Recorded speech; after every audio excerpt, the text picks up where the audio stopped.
Here are the top stories for today, November 15, 2021. President Rodrigo Duterte has already decided on his next political move. The expected and unexpected happens today at the last day of withdrawal and substitution of candidacies. Face-to-face classes has resumed in limited areas. And there will be no exemption to the LTO refresher course even for long-time drivers.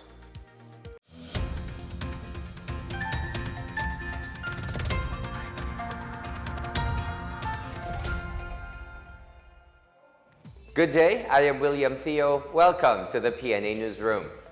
The long wait is over as the period of withdrawals and substitution of candidacies has ended. President Rodrigo Duterte has also decided on his next political move.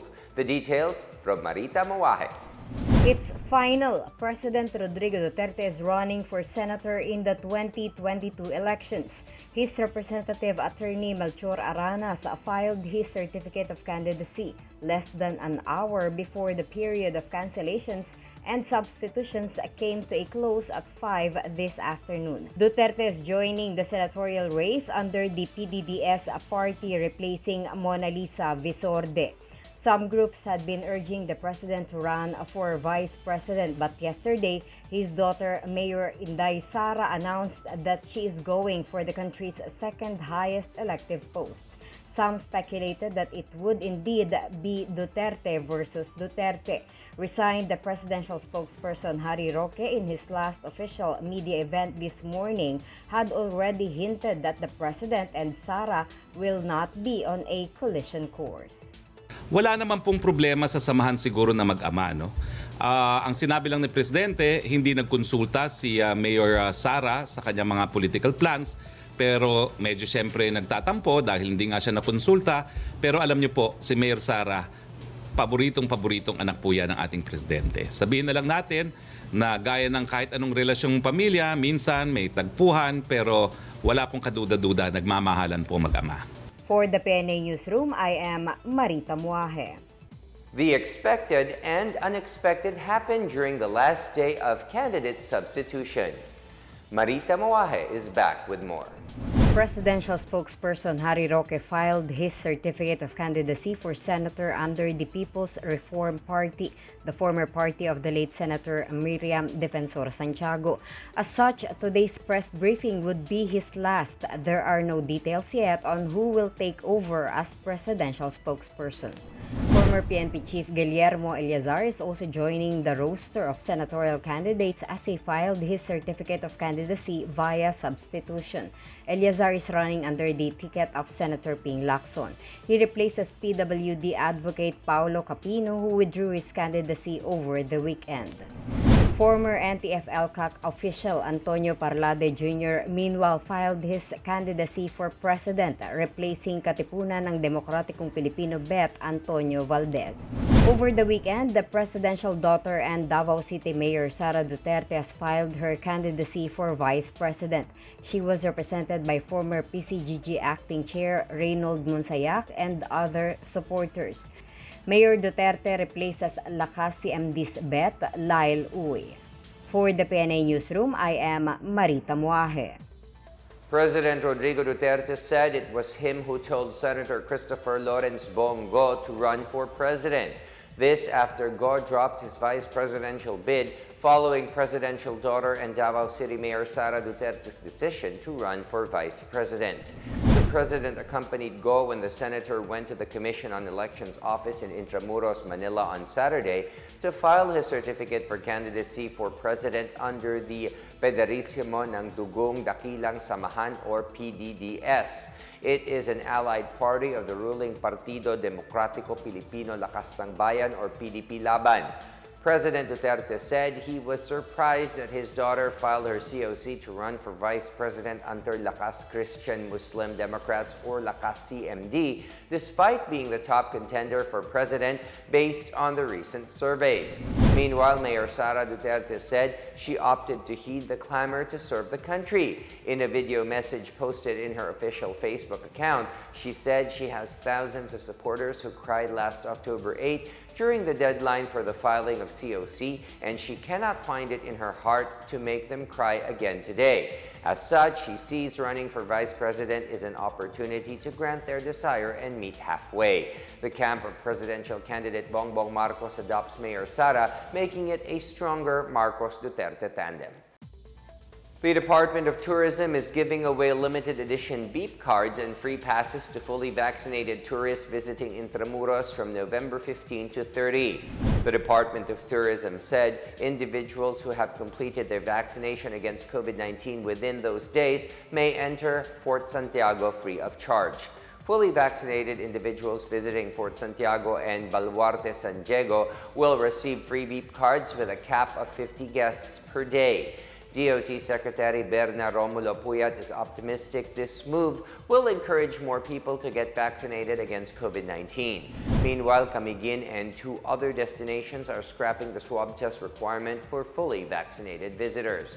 In a statement, the DOT said Camiguin will start accepting vaccination cards in lieu of a negative RT-PCR test result starting today, November 15. Boracay and Guimaras will implement a similar policy the next day. Several other destinations have waived the swab test requirement for fully inoculated guests. The DOT said the growing list of domestic destinations easing their entry protocols indicates that the country's tourism industry is slowly getting back on its feet. New alert levels are now in place in most parts of the country following the approval of the Interagency Task Force for the Management of Emerging Infectious Diseases.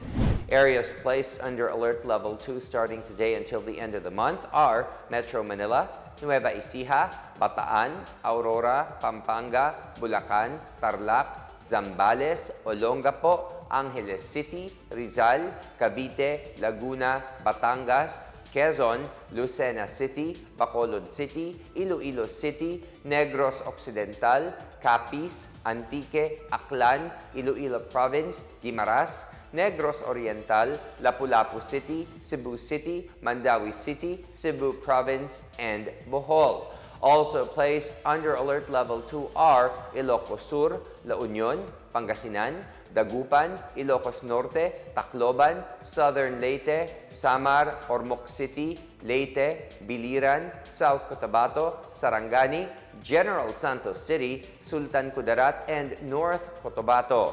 Meanwhile, Catanduanes will be placed under Alert Level 4 starting Wednesday, November 17 until November 30. While the provinces of Batanes, Quirino, and Nueva Vizcaya, as well as the cities of Isabela and Zamboanga, will be placed under the alert level starting Wednesday until November 30. Other regions will follow in the succeeding phases. President Duterte is bent on doing away with the use of face shields amid the gradual easing of restrictions. Senator Christopher Bongo said President Rodrigo Duterte agreed with the proposal of the IATF-EID on the limited use of face shields. Under the IATF resolution, face shields are now required in areas under Alert Level 5, enhanced community quarantine, and granular lockdowns. For areas under Alert Level 4, the use of a face shield will depend on the discretion of the local government units and private establishments. Meanwhile, face shield use shall be voluntary in areas under Alert Levels 3, 2, and 1. Still to come, the pilot implementation of limited face-to-face classes start today, 20 months since they were shuttered due to the pandemic. Meanwhile, small business owners need not worry about giving the mandatory 13th-month pay to their employees. Details ahead, keep it here on the PNA Newsroom.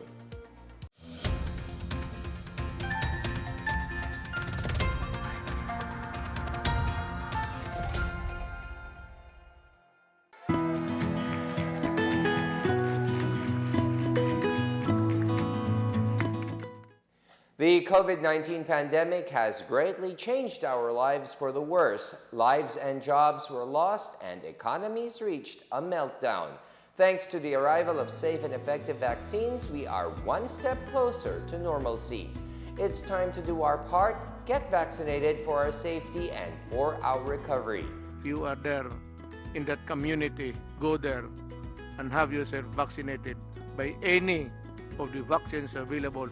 They are all potent, they are all effective. I would like to appeal to all our kababayans, please get vaccinated against COVID-19 and be the government partner in preventing further spread of the disease. I encourage you to get vaccinated as soon as possible time. These vaccines are safe and they are the key to reopening our society. The need for international solidarity and cooperation cannot be made clearer than this pandemic, because everyone is safe. No one is safe globally until everybody is safe. Vaccines work.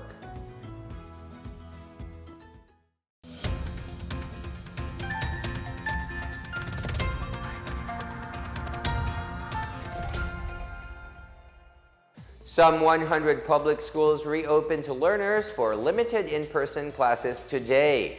The implementation of the pilot run coincides with the start of the second grading quarter of school year 2021 to 2022. The Department of Education said more learners in public and private schools would be allowed to participate in face-to-face classes in the coming month. Meanwhile, for its part, the Health Department assures that learners participating in limited face-to-face classes are safe from COVID-19 infection.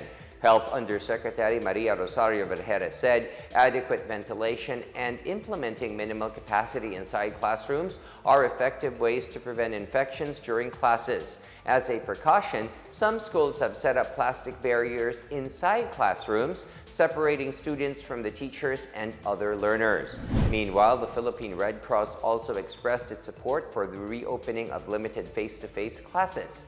The humanitarian organization has provided guides to teach parents, guardians, and teachers on how students can stay safe as they return to their schools.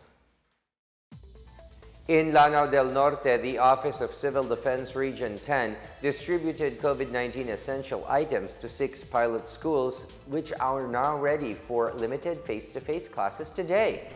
Babalaya Elementary School in the municipality of Bacolod, the Lama Central Elementary School in Baroy, Marcela T. Mabanta National High School in Kauswagan, Napo Elementary School in Nilamon, Tambakon Integrated School in Magsaysay, and Masibay Integrated School in Nungnungan requested for additional support from the implementation of pilot face-to-face classes. They also received various forms of assistance from the Philippine Information Agency and the Department of Public Works and Highways.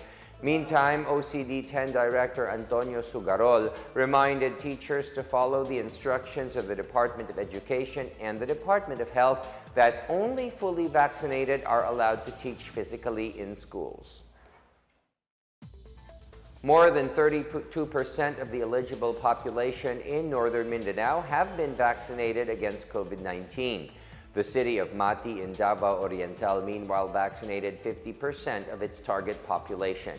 Chris Mundo has the story. The Department of Health in northern Mindanao has so far vaccinated more than 32% of the 3.5 million eligible vaccinees needed to achieve population protection against COVID-19.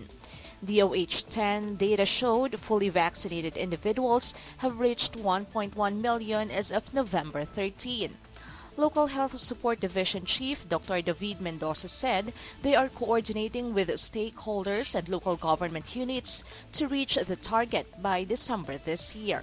In Misamis Oriental, Governor Yevgeny Vicente Emano called on his constituents to get vaccinated as they try to inoculate at least 681,000 people.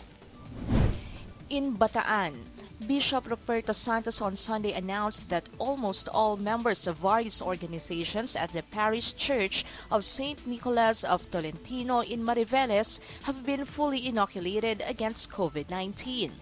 The Bishop of the Diocese of Balanga and parish priest said their parish has attained herd immunity. Santos earlier said Bakuna Bubble sa Parokya program, launched last September 18, has been receiving full support from both church workers and parishioners. Meanwhile, the city of Mati in Davao Oriental has vaccinated over 54,000 individuals, or 50.75% of its 107,000 target to achieve population protection. The Mati City Incident Management Team said nearly 40,000 individuals have been fully vaccinated, while 14,601 have received their first dose. City Information Officer Ben Jason Deschorna said that the city government targets to inoculate over 107,000 residents, comprising 70% of the area's population of 153,488. Barangay Dahican has the highest rate of vaccinated residents. For the PNA Newsroom, I'm Chris Crismundo.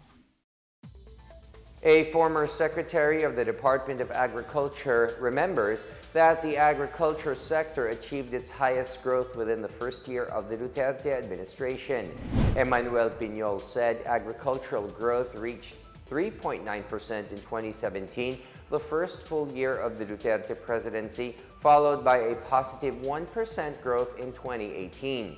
He noted that the country posted its highest rice harvest in history in 2017 with 19.28 million metric tons, followed by 19.05 metric tons in 2018. The fisheries sector also posted its first positive growth in 2018 and 2019 after decades of negative performance. Piñol claimed the cabinet did not appreciate these figures because he opposed their pro-importation policies, especially on rice liberalization. The current Mindanao Development Authority chair wants to finish his 6-year term as Minda chair until August 2025. A barangay in Cagayan de Oro City has continued its local programs on drug prevention through community-based rehabilitation, which with more surrenderers completing the course. In a podcast of the Cabinet Officers for Regional Development and Security, or CORDS Region 10, Barangay 1 Chairperson Anthony Abejuela said this rehabilitation program includes profiling of possible enrollees among drug dependents. He told Communications Secretary Martin Andanar that their village was among the clustered barangays in the city that will contribute resources to the community-based rehabilitation program. About 56 drug surrenderers underwent the community-based rehabilitation program. Meanwhile, in Lanao del Sur, 73 more barangays were granted a drug-cleared status, while another 14 were declared drug-free. The villages were given the drug-cleared and drug-free status following stringent deliberation of the Regional Oversight Committee on Barangay Drug Clearing Program. Micro and small enterprises that are having difficulty in giving the 13th-month pay of their employees can apply for a government loan.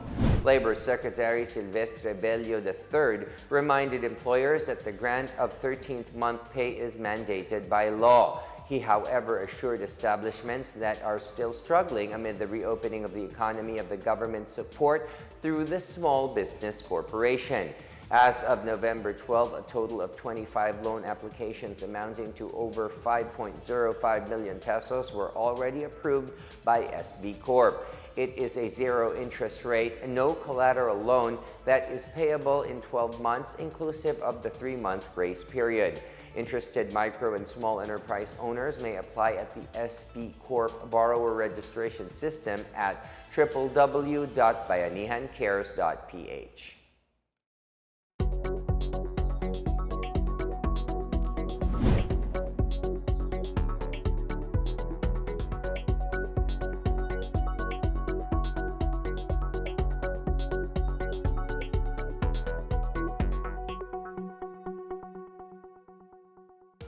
Up next, registration for the national ID is in full swing in the Davao region.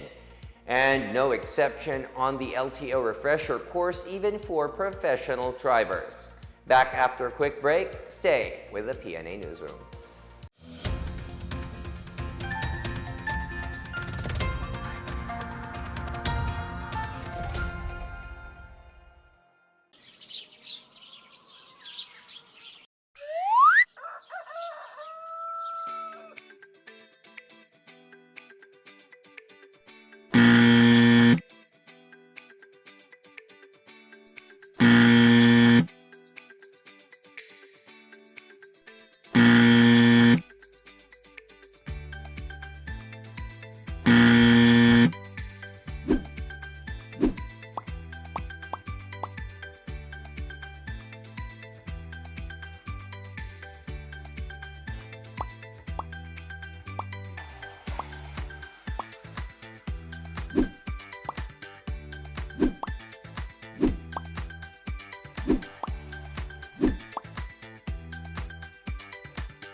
Another communist terrorist group unit is on the brink of collapse as a result of Eastern Mindanao Command's relentless campaign to weed out enemies of the state.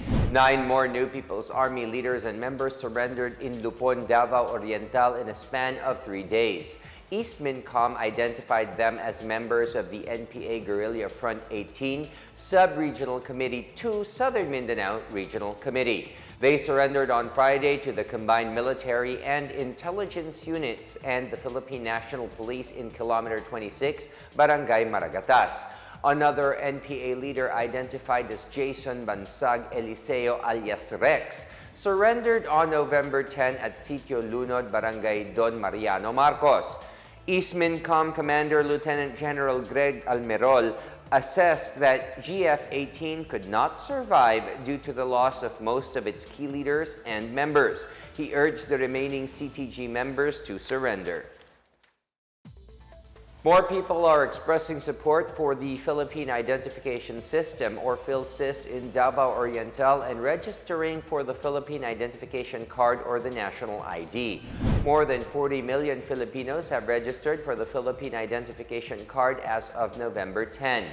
In Mati City, the Philippine Statistics Authority, or PSA, announced recently that walk-in registrants will be accommodated at the PhilSys Fixed Registration Center. National ID registration is likewise ongoing in Lupon Town. And in Davao City, Gaisano Grand Mall Timbuco has become a venue for the PhilSys registration. A portion of the mall's ground floor has been designated as a registration site from 8 a.m. to 5 p.m. from Mondays to Saturdays. Last November 3, PhilSys Davao said the Philippine Statistics Authority would prioritize applicants who completed Step 1 registration. National ID registration resumed in the city on October 11 after it was halted in May due to quarantine restrictions. Drivers have to undergo a refresher course as a requirement for renewal of their licenses even if they are already experienced. The Land Transportation Office Region 10 said the CDE, or Comprehensive Driver's Education, implemented by the Department of Transportation will not put a burden on drivers, contrary to criticisms from some transport groups opposing the course. The free CDE course is accessed through the Land Transportation Management System portal, which allows online applications of new and renewed driver's licenses under various restrictions. Another option for the registrant is to visit the Driver's Education Center at the LTO 10 office in Barangay Bulua to apply for free. While the driver's education at LTO is free, the license fee is 589 pesos and the computer fee is 68 pesos. The Philippine Red Cross has announced that it has accomplished 1 million saliva RT-PCR tests as of November 12. The PRC Saliva RT-PCR test, which was launched on January 25, 2021, is the first and only in the country. Based on a study by the University of Illinois Urbana-Champaign Campus and the University of the Philippines, the saliva RT-PCR test was proven to be a reliable alternative to the swab RT-PCR test. The saliva RT-PCR test is held through the initiative of PRC Chairperson and CEO Senator Richard Gordon to bring a faster, cheaper, and non-invasive alternative for the swab RT-PCR test. It has an accuracy of 98.2% and costs 1,500 pesos.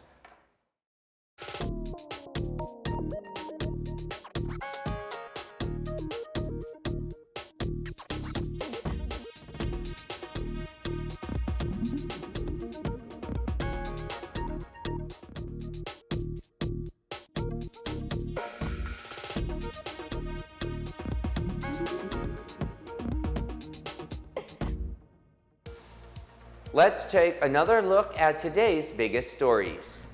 President Rodrigo Duterte has already decided on his next political move. The expected and unexpected happens today at the last day of withdrawal and substitution of candidacies. Face-to-face classes has resumed in limited areas. And there will be no exemption to the LTO refresher course even for long-time drivers. As Filipinos, we all have a vital role to play in preventing the spread of COVID-19. So remember, wear your face masks and face shields, wash your hands often, practice safe physical distancing, go out only for essential reasons, and get vaccinated as soon as possible to protect ourselves, our families, and the community. Together, we can beat COVID-19.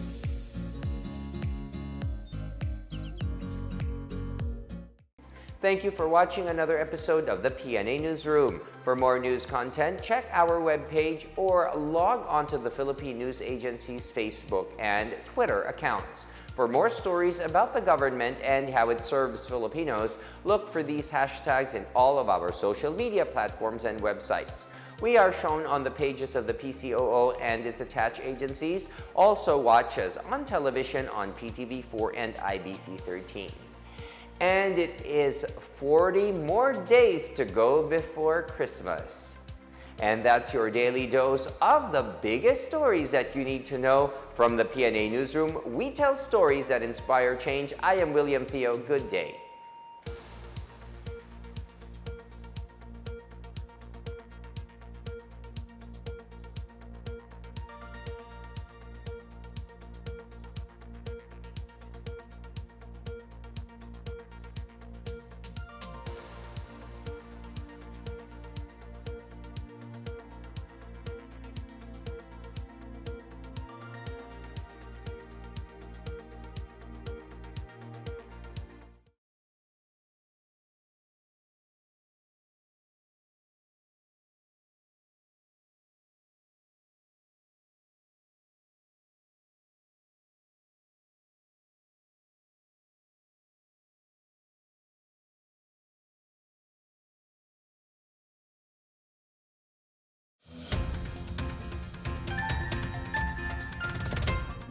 All the latest news and inspiring stories from the Philippine News Agency. It is November 15, 2021. Here are the stories making the headlines.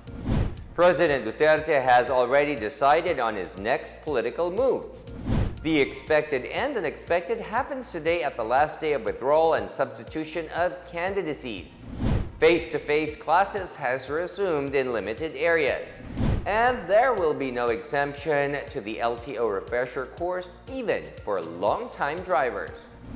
Join us tonight on PCOO social media pages. We are also aired over IBC 13 at 8:30 p.m. and PTV4 at 12 o'clock midnight. This is PNA Newsroom. We bring you stories that inspire change.